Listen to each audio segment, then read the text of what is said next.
अगर नीट 2025 में सिलेक्शन चाहते हो तो इन 5 गलतियों को मत करना।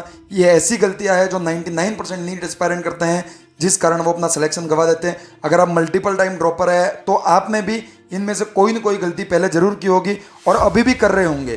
तो मैं आपको एक इंडिकेशन देने के लिए आज का ये वीडियो बना रहा हूँ कि अगर ये गलतियाँ कर रहे हो तो प्लीज़ इन गलतियों को अवॉइड करें और अपने सिलेक्शन को कंफर्म करें। अदरवाइज गलतियाँ सब करते हैं, बट अपनी गलतियों को सुधारना ज़्यादा इंपॉर्टेंट है। मैंने अपने फर्स्ट ड्रॉप में बहुत गलतियाँ की थी, जिस कारण से मेरा सिलेक्शन नहीं हुआ। जिनमें से ये 5 मेजर मिस्टेक हैं जिनको मैंने अगले साल सुधारा, इन पे काम किया, जिस कारण मैं अच्छी रैंक के साथ नीट और जेईई मेंस दोनों में ही सिलेक्ट हुआ। तो कौन सी ऐसी 5 गलतियां हैं मैं आज की इस वीडियो में आपको बताऊंगा। तो वीडियो को एंड तक देखना और ये छोटी छोटी जो गलतियां हैं आप कमेंट बॉक्स में जरूर बताना कि क्या आप भी इनमें से कोई गलती अब तक कर रहे थे या पहले कर चुके हैं। तो अब इन गलतियों को जरूर सुधार लेना, ठीक है। Hello everyone, I am Sudhanshu Punjot, first year MBBS student at GMC Ratlam.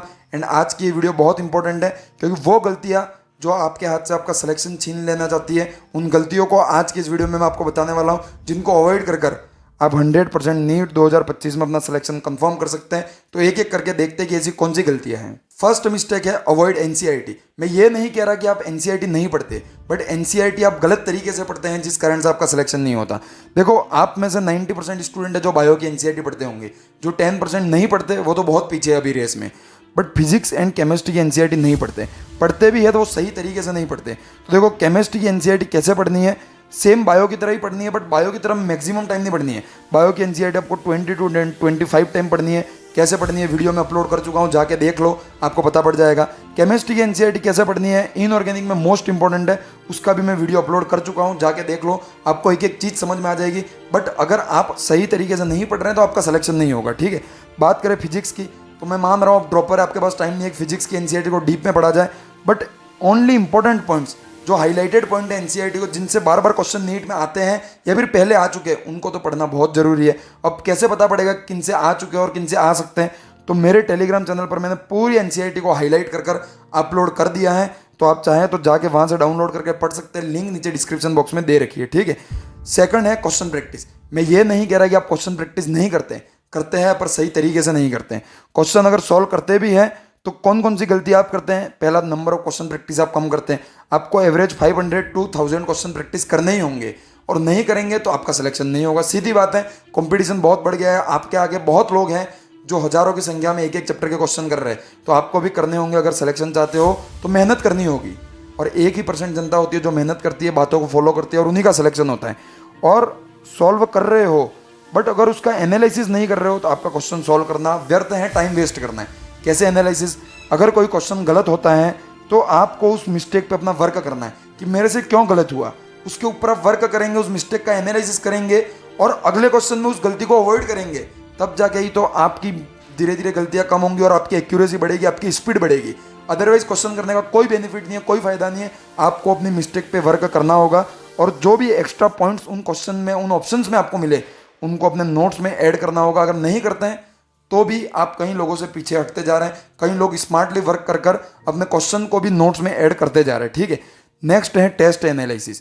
Test लगभग लोग अब देने लग गए हैं, बट टेस्ट का एनालिसिस नहीं करते, और करते भी हो तो करेक्ट मेथड नहीं है आपके पास। करेक्ट मेथड नहीं है तो सिलेक्शन नहीं होगा, सीधी बात है।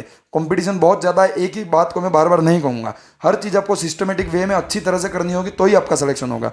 तो आपको एक मिस्टेक नोटबुक, एक नोटबुक बनानी होगी जिसमें अपनी सारी गलतियों को लिखना होगा। जो गलतियाँ आप कर रहे हैं, जो मिस्टेक आप कर रहे हैं, उन सारी गलतियों को लिखना होगा और उन पर वर्क करना होगा, चाहे वो एक छोटी भी गलती क्यों नहीं हो।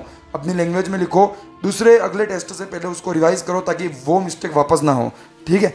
Learn from your mistake, her mistake से सीखो और उस गलती को दोबारा ना करो, तो ही आपका सिलेक्शन हो पाएगा। नेक्स्ट है ऑप्शन एनालिसिस। ये चीज़ बहुत कम लोग जानते होंगे पर बहुत इंपॉर्टेंट है। आप चाहे टेस्ट दे रहे हैं, आप क्वेश्चन प्रैक्टिस कर रहे हैं, बट कोई क्वेश्चन आपसे गलत होता है तो वो गलत इसलिए नहीं हो रहा कि आपको सही ऑप्शन नहीं पता है।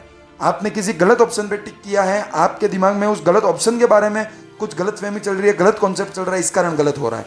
तो जो भी क्वेश्चन आप गलत कर रहे हैं, कंफ्यूजन हो रहा है, उनमें जो 3 रॉन्ग ऑप्शन है उनका एनालिसिस भी जरूर करें कि मैंने आखिरकार इस गलत ऑप्शन को टिक क्यों किया।